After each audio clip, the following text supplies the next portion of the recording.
The people of Ukraine are resisting with courage and determination, fighting for their freedom and for their future. We stand with them.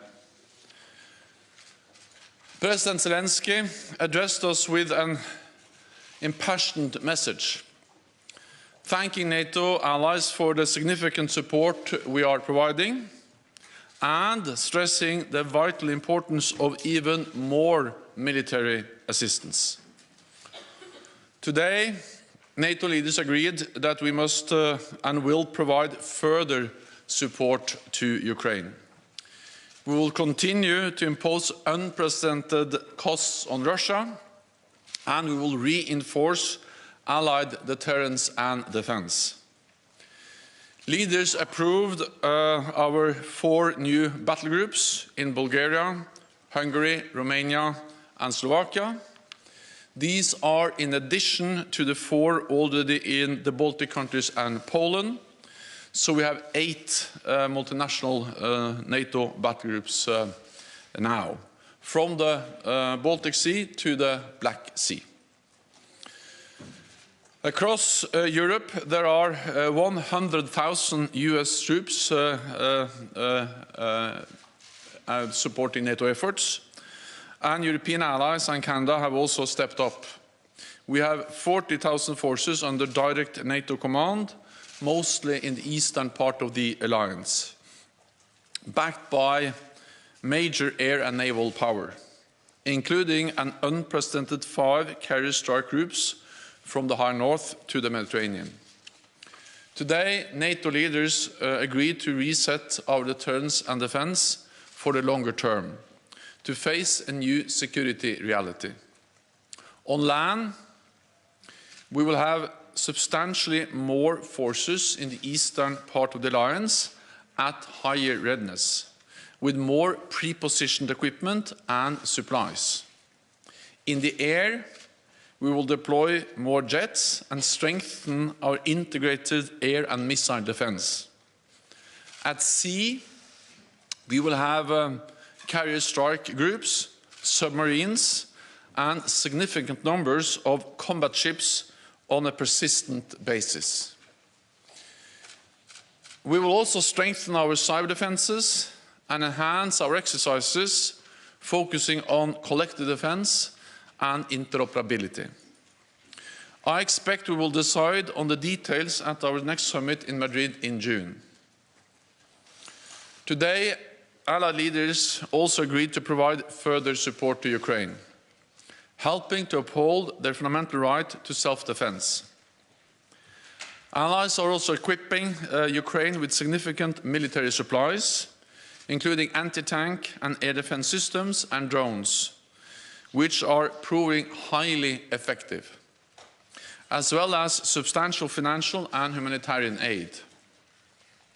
Today, we agreed to do more, including cyber security assistance and equipment to help Ukraine protect against biological, chemical, radiological, and nuclear threats. This could include detection, protection, and medical supplies, as well as training for decontamination and crisis management. We are determined to do all we can to support Ukraine, and I welcome the concrete offers of assistance made by allies today. At the same time, we have a responsibility to ensure the conflict does not escalate further, because this would be even more dangerous and more devastating. Allies agreed that we must also increase our support for other partners at risk from Russia at risk from Russian threats and interference, including Georgia and Bosnia and Herzegovina. Working together and with the European Union, we must help them uphold their sovereignty and strengthen their resilience. We also addressed Beijing's role in the crisis. Today, Allied leaders called on China to refrain from supporting Russia's war effort. China must not provide economic or military support for the Russian invasion. Instead, Beijing should use its significant influence on Russia and promote an immediate peaceful resolution. Allies also agree that Belarus must stop acting as an accomplice to Putin's invasion. At today's meeting, leaders reaffirmed our strong commitment to NATO's open door policy under Article 10 of the Washington Treaty.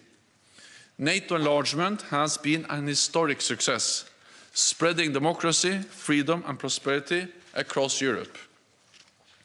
1 month since the start of Russia's invasion of Ukraine, NATO's security environment has fundamentally changed for the long haul, and we are responding. But security does not come for free, and doing more will cost more. So NATO leaders agreed to redouble efforts to meet the defense investment pledge we made in 2014. Allies will submit additional plans on how to meet the pledge in time for the Madrid summit in June.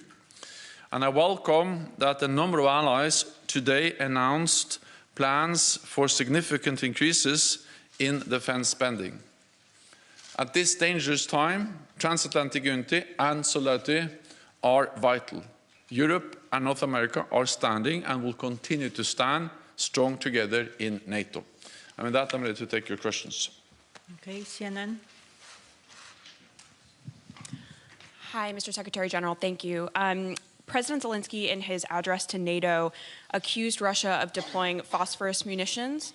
I'm wondering whether NATO has seen evidence of that and what your response is or would be. And then I'm wondering, did you discuss during this meeting a permanent basing of forces in any of these countries, such as the Baltics, and abandoning the NATO-Russia Founding Act? So we are resetting NATO's deterrence and defense for the long term. With more troops, with more air assets and more maritime capabilities.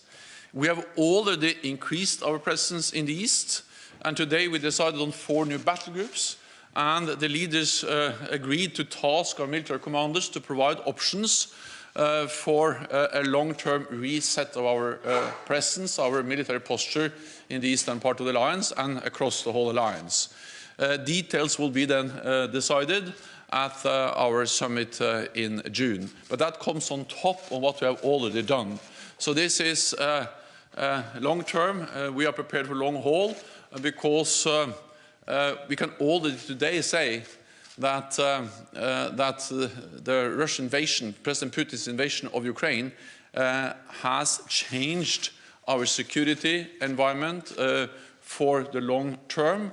It's a new reality. It's a new normal, and NATO is responding for the long term. We have seen very credible reports about the use of military force against civilians, and of course this is of great concern for all NATO allies. NBC. Secretary General, thank you for taking my question. How do you believe NATO will respond if China begins to support Russia economically and perhaps with military supplies? And also, do you believe that there's a role to play for NATO when it comes to alleviating energy costs? And I'm talking about speaking directly to Saudi Arabia and other OPEC producers. Thank you. So NATO allies are coordinating their efforts when it comes to also energy security, and it was also addressed in the meeting today to step up supplies, to diversify sources of supply, and also to reduce dependence on supplies from Russia. And later on today, I also participate in the G7 meeting, and of course, in different frameworks, G7 working with the EU, there are different formats where NATO allies address the need to strengthen energy security and reduce dependence on Russian oil and gas. Our message to China is that they should join the rest of the world and clearly condemn the brutal war against Ukraine and not support Russia, neither with economic support or, of course, not with military support. Okay, we'll go to Interfax Ukraine, lady in the second row. Yeah. General News Agency Interfax Ukraine. I would like to ask you if Polish leadership put at the table today for discussion the proposal to send peacekeeping mission to Ukraine, and if yes, what kind of discussion it was, and is there some conclusion? Thank you. Also, we discussed a wide range of issues, and the message is that we have to stand united. And also that we need to provide support to Ukraine, but at the same time we have a responsibility to ensure that this conflict do not become a full-fledged war between NATO and Russia. And that's also the reason why allies have made it clear that we will not deploy troops on the ground in Ukraine, because the only way to do that is to be prepared to engage in full conflict with Russian troops. Okay, Financial Times. Thank you very much, Secretary General. Congratulations on your annual extension. You said in the statement that allies agreed to enhance preparedness and readiness for chemical, biological, radiological and nuclear threats. Is that based on credible intelligence that those threats could be imminent? And how does the alliance strengthen its protection against those threats? Thank you.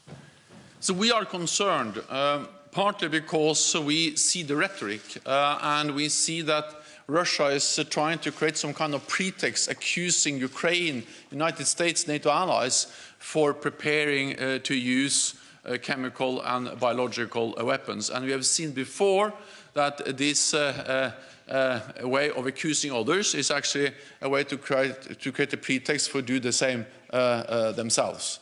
And of course, the accusations against Ukraine and NATO allies are absolutely false.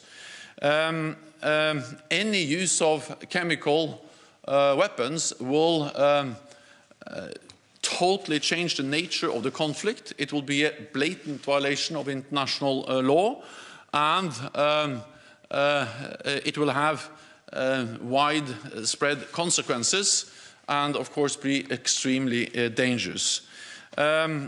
It will affect the people in Ukraine, but there's also a risk that will have a direct effect on people living in NATO countries, because we can see contamination, we can see the spread of chemical agents or biological weapons into our countries. We also know that Russia has used chemical agents against its own opposition, and they have used it on NATO territory in Salisbury before. And we also know that Russia has facilitated, supported the Assad regime in Syria when they used chemical weapons against their own population. So this just highlights the importance of ending this war immediately, because this is a dangerous situation. And therefore we impose the sanctions, therefore we support Ukraine. Allies agreed to supply equipment to help Ukraine protect against chemical, biological, radiological and nuclear threats. This could include detection equipment, protection and medical support, as well as training for decontamination and crisis management. We are also enhancing allies' preparedness and readiness for chemical and biological and nuclear threats. Our top military commander, General Walters, has activated NATO's chemical, biological, radiological and nuclear defense elements, and allies are deploying additional chemical and biological and nuclear defenses to reinforce our existing and new battle groups. So we are taking measures both to support Ukraine and also to defend ourselves. Okay, we'll go to Al Jazeera. Secretary General James Bays from Al Jazeera. President Zelensky, when he addressed you, recalled the fact he first spoke to you a month ago, and he says he didn't get clear answers. So this time he asked you specifically for 1% of all your tanks, for 1% of all your aircraft, for multi-launch rocket systems, anti-ship weapons and means of air defence. A very specific list. What is your clear answer? We all listened very carefully to President Zelensky, and many of the leaders in the room have had contacts with him over these weeks. I also spoke with him, and the Ukrainian defense minister participated in our defense ministerial meeting last week. We listened carefully, and of course we took note of his very compassionate message to all NATO allies. NATO allies provide significant support to Ukraine.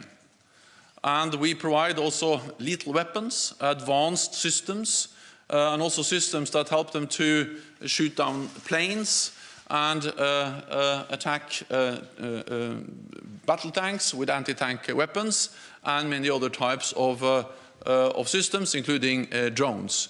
I will not go into the details of the exact type of systems we are deploying. There is close contact between NATO allies and Ukraine. But what I can say is that allies do what they can to support Ukraine with weapons so Ukraine can defend themselves. Self-defense is a right enshrined in the UN Charter.